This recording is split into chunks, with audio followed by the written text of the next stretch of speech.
Once again, the Queen of Consorts surprises us, but not in a good way. Made lurid and false claims about the royal family, which played on her fears and fueled paranoia.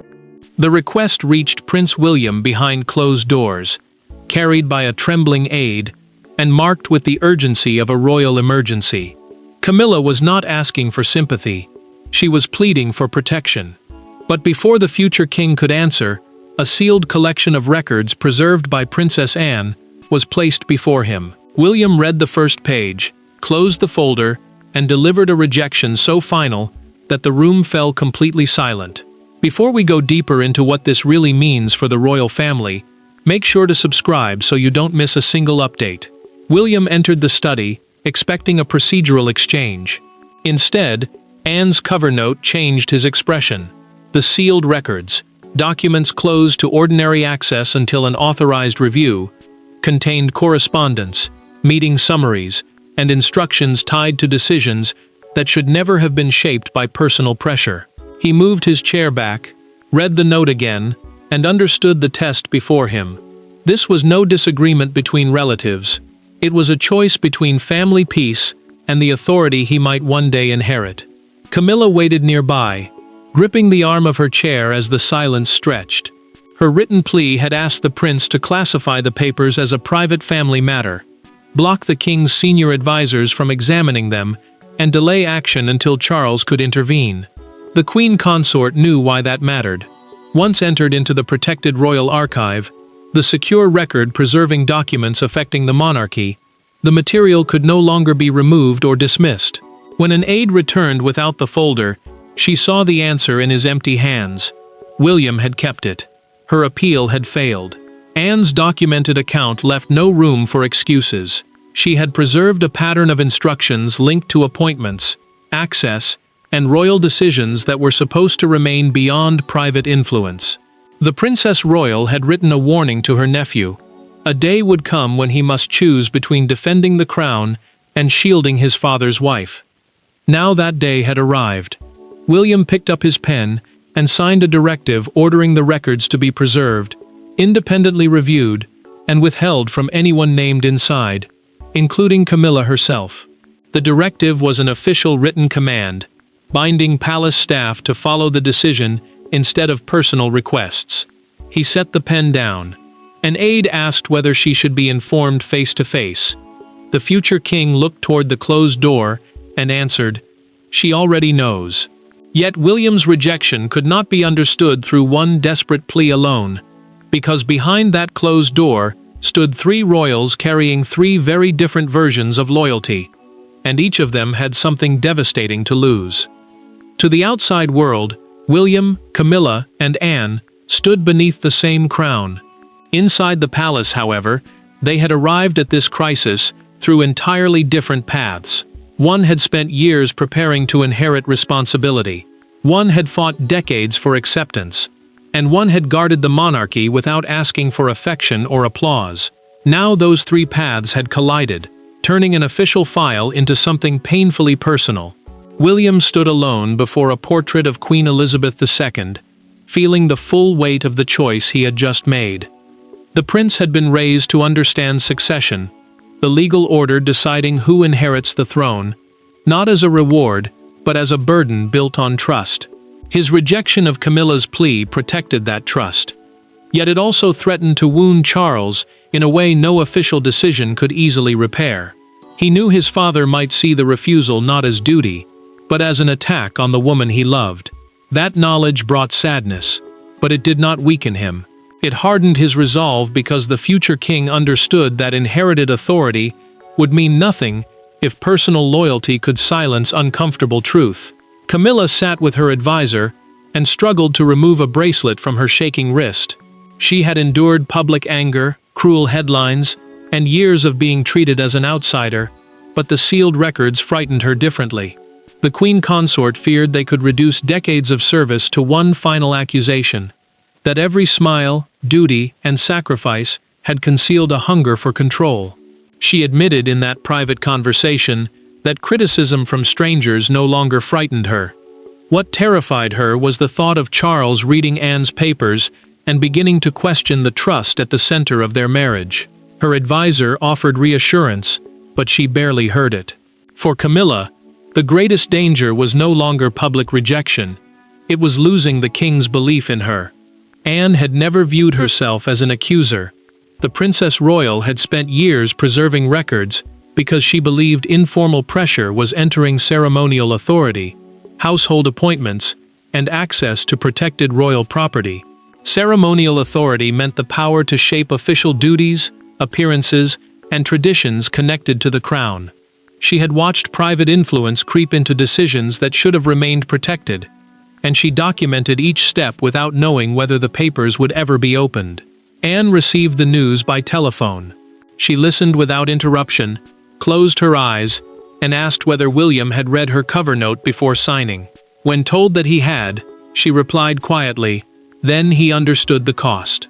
Her instructions had ordered the archive to remain sealed until a constitutional threshold, a specific condition serious enough to trigger formal action, was crossed. Camilla's desperate request had triggered it exactly as she feared. A senior courtier then discovered one older envelope marked with a date and 4 chilling words, after the chapel conversation. William read the label twice. Anne said nothing more. Camilla still did not know what had been preserved inside, but the cost had been accumulating for years, and the trail did not begin with William's signature. It began on the night Anne overheard a conversation that she could never persuade herself to forget. Years before Camilla's desperate appeal, a small family service ended with an encounter almost no one noticed. The candles had been extinguished, the guests had departed, and the palace expected the evening to disappear into routine. Instead, Princess Anne paused outside a side chamber and heard a conversation concerning William's future authority. What she heard did not produce an argument that night. It produced a sealed archive that would one day shake the monarchy. Tension had already been building around the boundary between Camilla's personal access to Charles and her influence over decisions that could shape William's eventual reign. The heir's future authority meant the powers he would inherit when he became sovereign, including control over senior appointments, royal property, and the household serving the crown. Most disagreements had remained private. Charles dismissed them as ordinary family strain, while the queen consort insisted that she was only protecting continuity during a fragile period. Anne resisted becoming involved because she believed her brother deserved peace, yet she also knew that silence could allow private influence to become permanent power. Anne stopped outside the chamber after a memorial service at St. George's Chapel. The chapel is the royal church at Windsor Castle, used for family ceremonies, burials, and solemn services. Inside, Camilla was speaking quietly with a senior household official about several appointments William had questioned.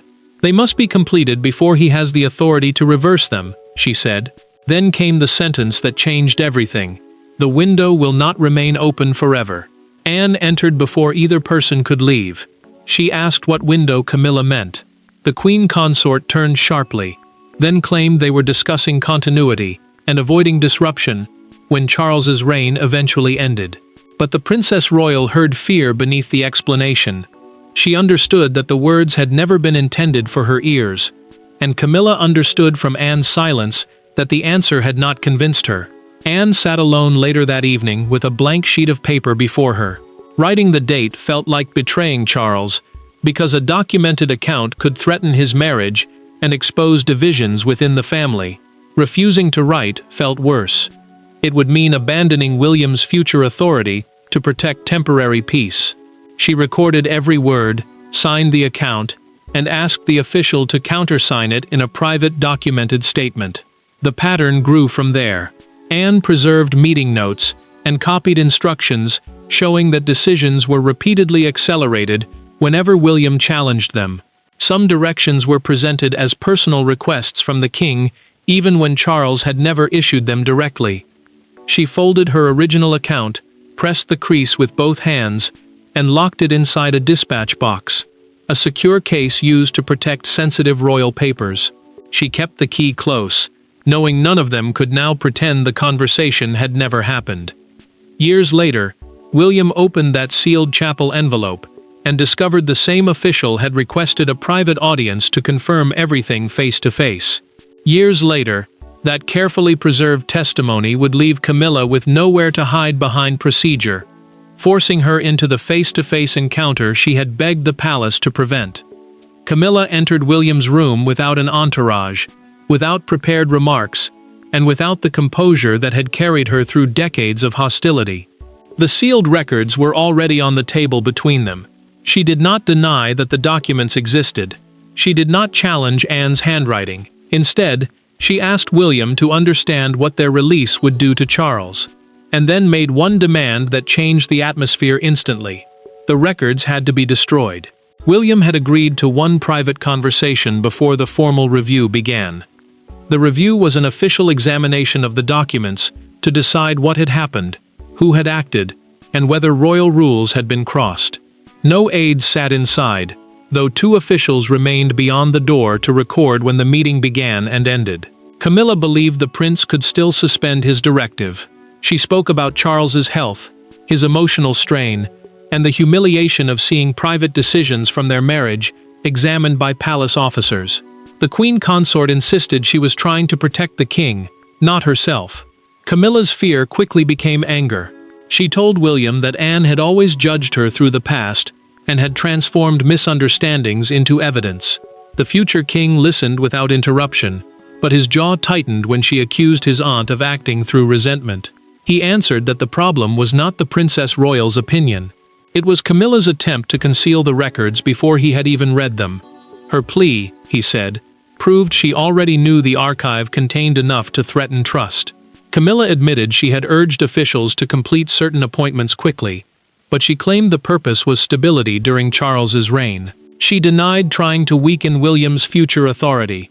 The prince then opened the chapel envelope and removed the countersigned witness statement, a written account confirmed by the signature of another person who heard the same conversation. Her voice faltered when she saw the second name. Anne had not stood alone. Someone else remembered every word. Camilla reached toward the folder. She warned that the papers would destroy the family, damage Charles, and turn private mistakes into public weapons. William placed his hand over the cover before she could touch it. "Secrecy has already done the damage," he said. The queen pushed her chair back so sharply that it scraped across the floor. He did not rise. Camilla stood over him and whispered that he would regret choosing Anne's version of events. William held her gaze and answered, "I chose the written record." She moved toward the door, then stopped. Her final words changed the danger completely. "You still do not know how deeply your father was involved." The confrontation ended with Camilla walking out defeated. But her final warning placed a far greater burden upon William. For if Charles had known, then rejecting one plea was only the beginning. William's signature carried enormous weight, but it did not yet make him sovereign. Camilla believed that Charles could overturn the decision with a single instruction. Yet the machinery surrounding the crown was more complicated than personal command.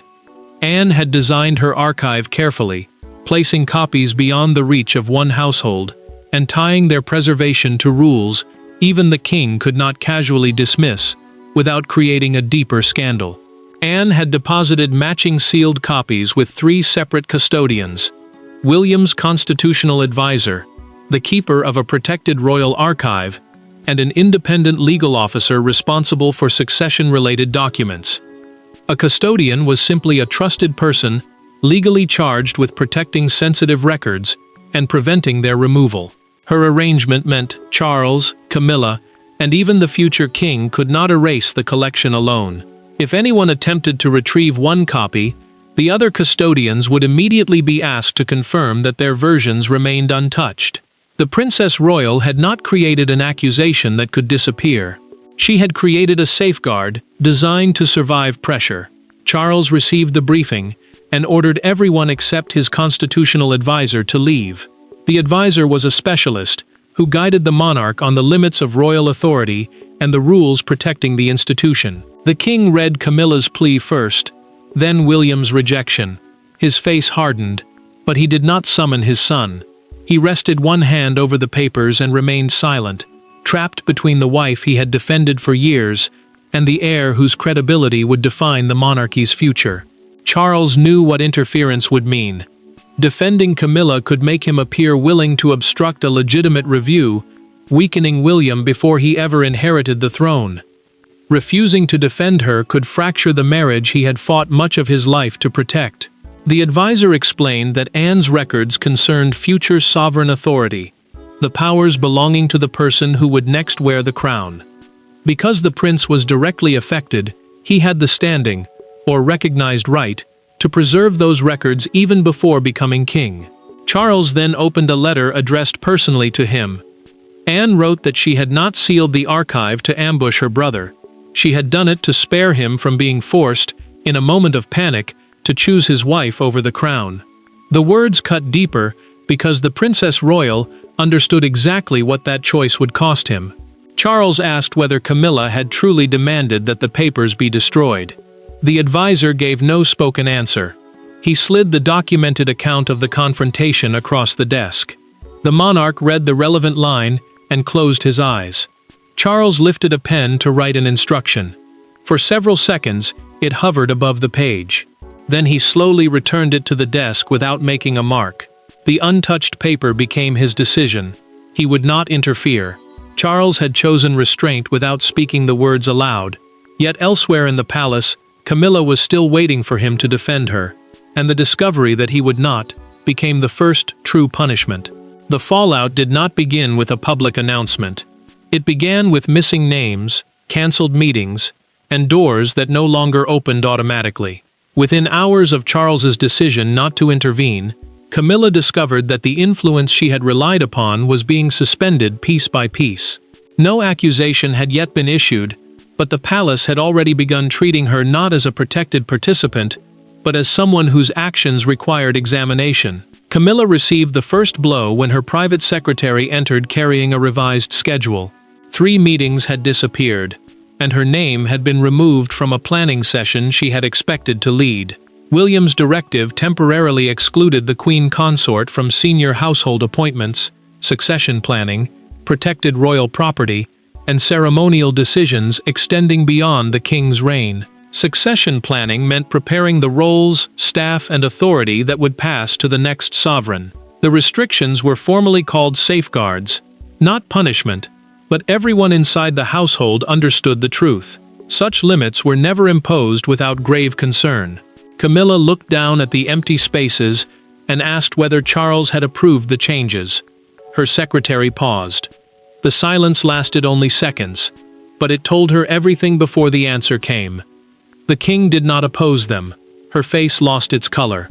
The monarch had not condemned her, yet he had allowed William's decision to stand. For a woman who had trusted Charles to protect her through every previous storm, his restraint felt more painful than open anger. Camilla walked toward the meeting room anyway. An aide stepped into her path, apologized, and explained that her attendance was no longer required. She remained still, expecting the door to open or the instruction to be corrected. Nothing changed. The Queen turned away without answering, carrying the humiliation alone. William received darker evidence moments later.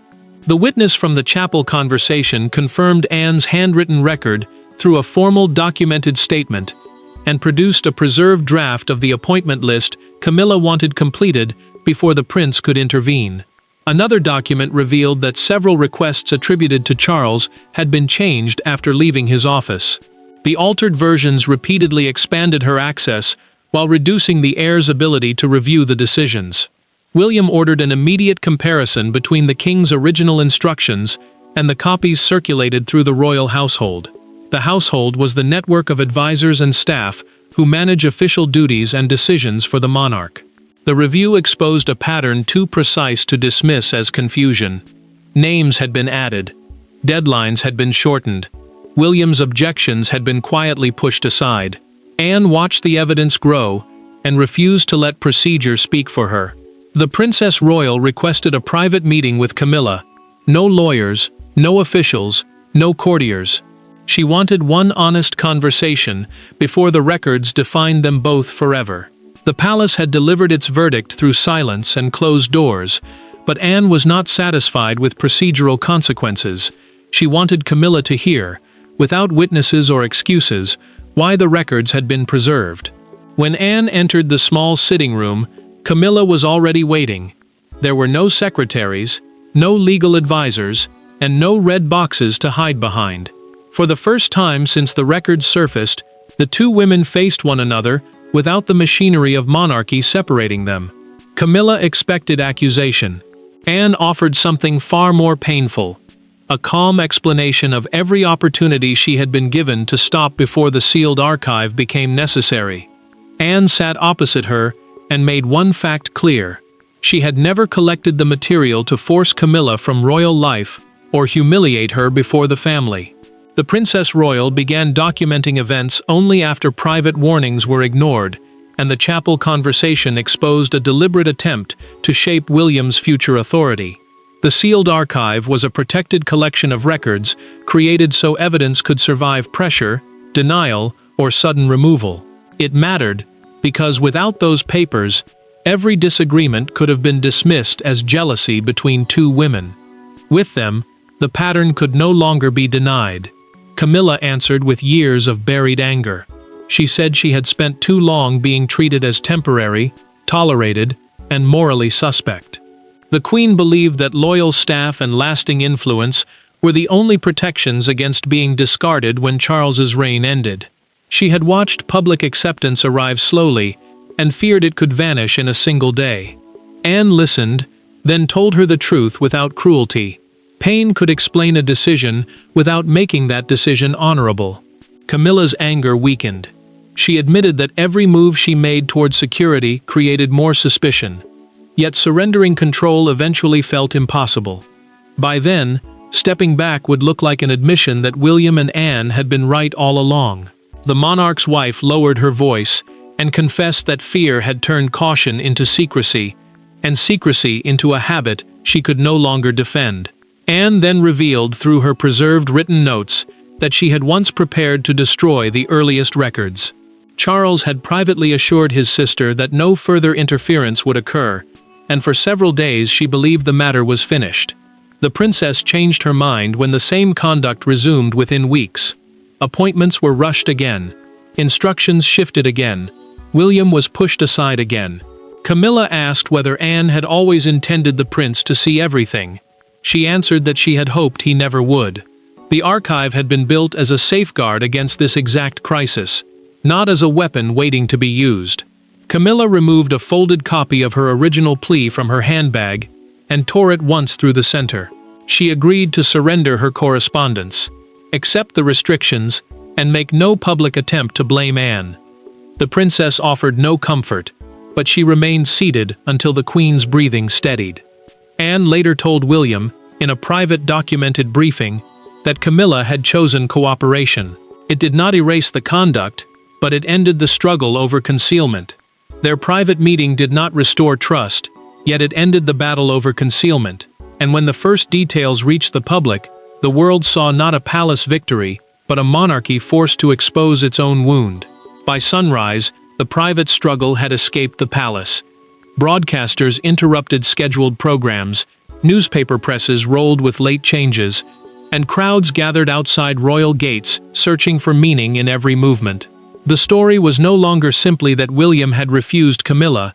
Britain was confronting evidence that the monarchy had investigated itself, and that Princess Anne's sealed records had forced the future king to act against his own family.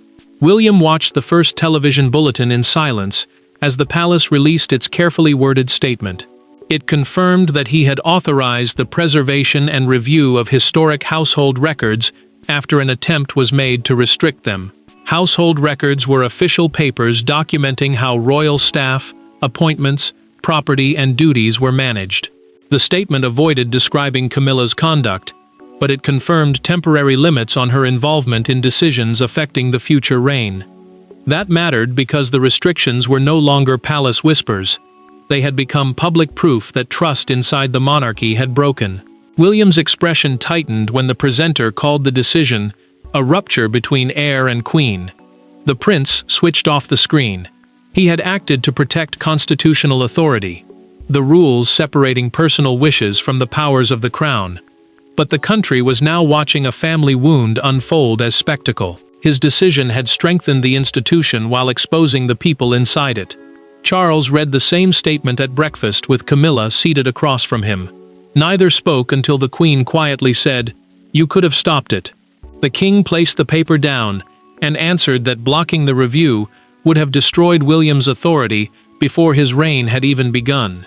She looked away, wounded not by surprise, but by hearing him finally say aloud what his silence had already decided. The morning newspapers sharpened the crisis. One front page showed a sealed red dispatch box beneath the headline, "Anne kept the record. William chose the crown." A dispatch box was a secure case used to carry confidential royal papers, and that single image became the public symbol of evidence protected against power. Outside Buckingham Palace, crowds gathered behind the barriers, while newspapers passed from hand to hand.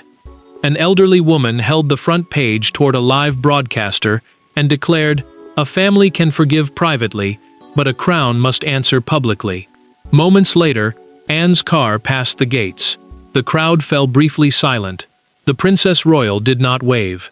She looked ahead, knowing the archive she had hoped would remain hidden was reshaping the nation's idea of duty. Commentators expected Camilla to retaliate. Instead, her office issued a written statement accepting the review and recognizing William's responsibility to protect the future monarchy. Her surrender changed the public mood. This was no longer a battle over who had won. It was about what accountability would permanently cost them all. Public judgment had been swift, but the lasting verdict would not be written on a newspaper front page. It would be decided in one final family meeting, where responsibility, forgiveness, and authority could no longer be separated.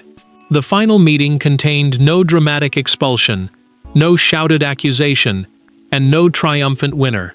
William, Charles, Anne, and Camilla entered carrying different wounds, yet all four understood that the monarchy could not return to the arrangement that existed before the records surfaced. The decision was no longer about hiding the past. It was about deciding whether accountability could coexist with family loyalty, and whether trust, once damaged, could be rebuilt without pretending nothing had happened. William opened the final report and confirmed its conclusion. Camilla had repeatedly crossed appropriate boundaries by accelerating appointments and shaping decisions that would affect the future reign. The review, the formal examination of records and conduct, found no evidence that she intended to remove the prince from succession or destroy the monarchy. Her actions had grown from insecurity, fear of losing status, and a determination to preserve influence after Charles's reign. That distinction mattered. It did not excuse what she had done, but it prevented judgment from becoming revenge. Charles turned toward Camilla and placed his hand over hers. The king told her that he still loved her, but he could not ask his son to ignore conduct that had blurred the line between marriage and sovereign authority. Sovereign authority meant the official powers belonging to the monarch, separate from private affection or family pressure. His voice broke as he admitted that his reluctance to confront the problem had allowed it to grow. The Queen lowered her eyes, knowing his confession carried love, blame, and sorrow at once. William faced his father and explained that rejecting the plea had never been an attack on their marriage. The future king had acted to ensure that no monarch, including himself, could use personal devotion as a reason to bury evidence. Charles listened without interruption, then gave a slow nod. The prince offered Camilla no immediate forgiveness, but he gave her a path toward restored trust, complete honesty, permanent boundaries, and no further attempt to conceal correspondence or influence decisions through the king. Camilla accepted withdrawal from succession-related appointments, future household restructuring, and decisions involving royal property or ceremonial authority beyond Charles's lifetime. Anne agreed that the sealed originals would remain protected, while only the conclusions needed for accountability stayed in active use. The Princess Royal would not allow the archive to become a weapon for endless humiliation. William closed the report and passed it to Charles. The monarch kept one hand over Camilla's, looked at his son, and nodded. Anne placed the folder inside the dispatch box and turned the key, not to bury the truth, but to mark that judgment had been delivered. Camilla remained beside her husband, but her institutional influence was permanently narrowed. Anne emerged not as a rival, but as the guardian who preserved evidence when silence would have been easier. William left with greater authority and a heavier understanding of kingship. No one escaped without pain, yet the monarchy survived because duty had finally been placed above fear. And so the crisis ended where every true test of monarchy must end. Not with the protection of pride, but with the acceptance that the crown can command loyalty only when those closest to it are also willing to answer for their choices. Thanks for watching. Please don't forget to like and subscribe, and we will see you in next one.